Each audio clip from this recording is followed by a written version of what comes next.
اکبر اتباعی طبری از مقامات سابق قوه قضاییه جمهوری اسلامی بازداشت شد.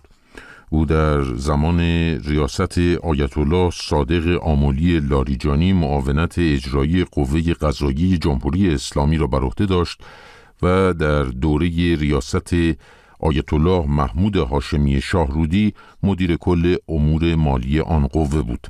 به گزارش خبرگزاری دولتی ایرنا، حسن نوروزی عضو کمیسیون حقوقی مجلس شورای اسلامی این مطلب را تایید کرده است. وی زمان دستگیری اکبر طبری را چند روز پیش ذکر کرد، اما حاضر به بیان علت بازداشت او نشد.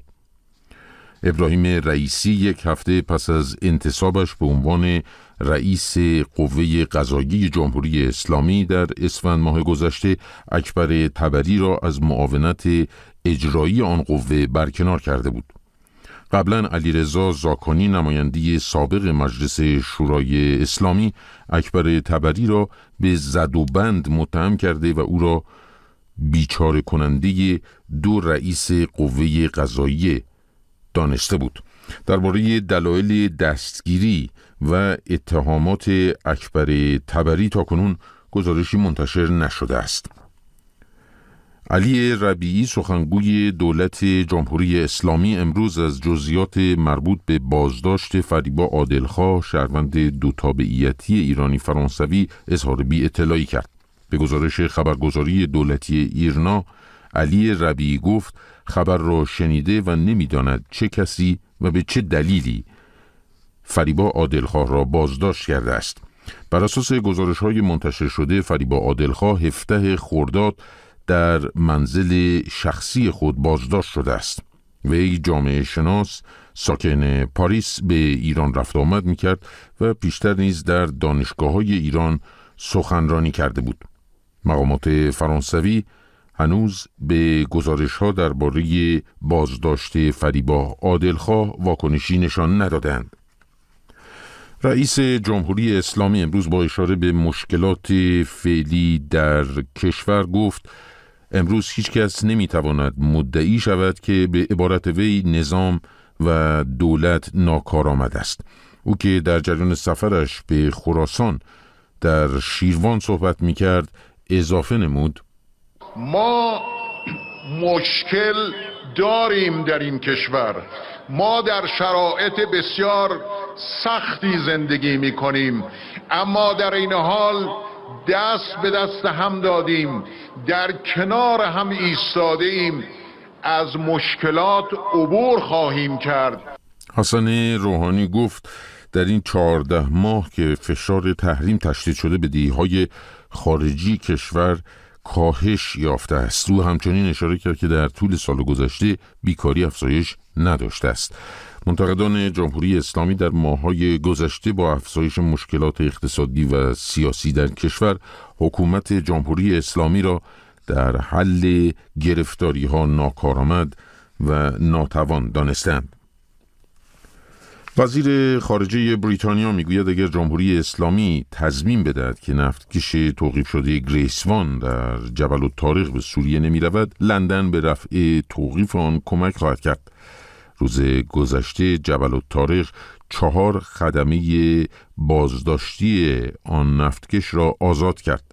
وزارت خارجه جمهوری اسلامی میگوید در پی تشدید تنش‌ها بر سر نفتکش حامل نفت ایران نیست و صادرات نفت حق ایران است. جرمی هانت وزیر خارجه بریتانیا میگوید در تماس تلفنی میان او و محمد جواد ظریف وزیر خارجه ایران گفتگویی سازنده درباره نفتکش توقیفی گریس 1 صورت گرفته است. وزیر خارجه بریتانیا در چند پیام توییتری نیز نوشت به همتای ایرانیش تاکید کرده نگرانی بریتانیا مقصد نفتکش حامل نفت ایران بوده، نه مبدأ آن. علت توقیف نفتکش گریس 1 در آبهای جبل الطارق نقض تحریم‌های اتحادیه اروپا علیه سوریه اعلام شده است. وزیر خارجه ایران گفته کشورش می‌خواهد موضوع را حل کند و در پی تشدید تنش نیست. او در پیوند با نفتکش توقیفی همزمان بر حق ایران در زمینه صادرات نفت تاکید کرده است.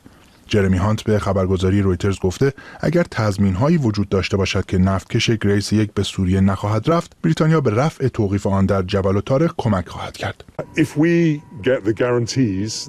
اگر ما تضمین‌هایی دریافت کنیم که نفتکش گریس یک به سوریه نمی‌رود، می‌توانیم مشکل را با توجه به روند قانونی در دادگاه‌های جبل الطارق حل و فصل کنیم.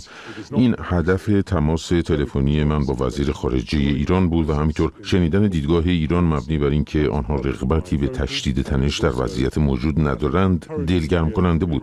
ایرانی‌ها می‌خواهند مشکل را رفع کنند و ما هم همین را می‌خواهیم. وزیر خارجه بریتانیا همچنین از گفتگویش با فابیان پیکاردو، رئیس دولت محلی جبل الطارق، در مورد نفتکش گریس یک خبر داد. جبل الطارق در جنوب اسپانیا که زیر نظر بریتانیا اداره می‌شود، روز 13 تیر ماه اعلام کرد نفتکش گریس یک را در آب‌های خود توقیف کرده است. نیروی دریایی بریتانیا در این اقدام مشارکت داشته است. مسئولان ایرانی تاکنون گفتند مقصد نفتکش سوریه نبوده و اجرای تحریم‌های اتحادیه اروپا برای دیگر کشورها در این مورد ضروری نیست. کامران متین، استادیار روابط بین‌الملل در دانشگاه ساسکس بریتانیا، درباره تحریم‌های اتحادیه اروپا در پیوند با سوریه توضیح می‌دهد. تا اونجایی که به نص صریح قطعنامه اتحادیه اروپا در رابطه با تحریم‌های سوریه برمیگرده، این ادعای ایران فقط میتونه یک خوانش خاصی از اون متن باشه. یعنی این متن قطعنامه اتحادیه اروپا خرید نفت یا محصولات نفتی رو از سوریه ممنوع می‌کنه، ولی در عین حال تا اونجایی که به فروش محصولات نفتی برمیگرده، یک بخشی داره که میگه که هر ابزار یا وسیله‌ای که در سرکوب داخلی به دولت سوریه کمک کنه اون هم فروشش ممنوع هست. یعنی با وجود اینکه مشخصا نگفته فروش نفت ممنوعه، ولی ماده اون قطعنامه رو بریتانیا یا هر کشور اتحادیه اروپا میتونه در اون راستا توجیه بکنه که خب نفت و یا مواد حاصل از نفت میتونه فرض بکنید در پرواز هواپیما، در حرکت تانک‌ها، ماشین‌های نظامی یا ادوات نظامی مورد استفاده قرار بگیره. دولت جبل الطارق میگوید شواهد نشان می‌دهد که نفتکش حامل نفت ایران در راه سوریه بوده است. روز شنبه حمید بعیدی نژاد سفیر ایران در بریتانیا در صفحه توییترش نوشت که اگر نفتکش و محموله ایران آزاد نشود، این اقدام بی‌پاسخ نمی‌ماند. دولت بریتانیا پیشتر اعلام کرده چند قایق متعلق به ایران تلاش کردند در آب‌های خلیج فارس راه را بر یک نفتکش آن کشور ببندند. نیروی دریایی سپاه پاسداران این موضوع را تکذیب کرده است. کامران متین، استادیار روابط بین‌الملل، درباره رویکرد فعلی بریتانیا در اختلاف‌هایش با ایران میگوید.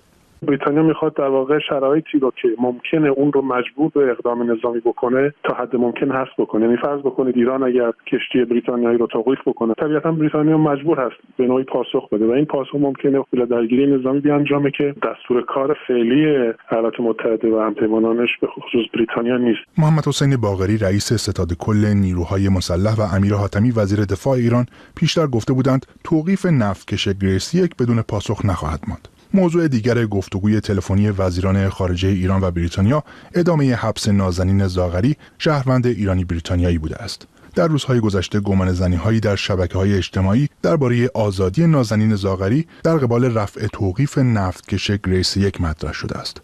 با این حال وزیر خارجه ایران گفته پیشنهادی برای مبادله نازنین زاغری در قبال رفع توقیف نفتکش مطرح نشده است. 18:09 ایران، بخش دیگری از یادداشت‌های سفیر مستعفی بریتانیا در ایالات متحده امروز منتشر شد در ساندی تایمز که در آن به خروج ایالات متحده از توافق برجام اشاراتی شده است.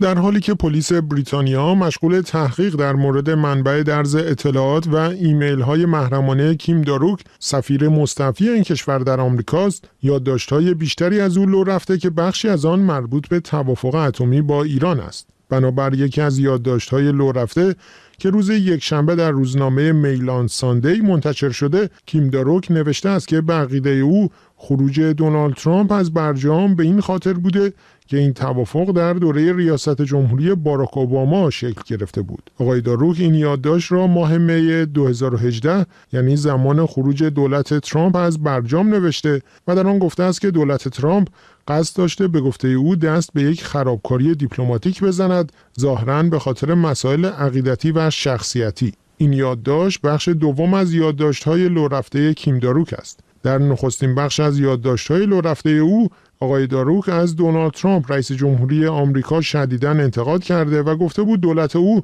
ناکارآمد، بی‌منطق و غیر قابل پیش‌بینی است. انتشار این یادداشت‌ها با انتقاد و واکنش شدید دونالد ترامپ روبرو شد. رئیس جمهوری آمریکا سفیر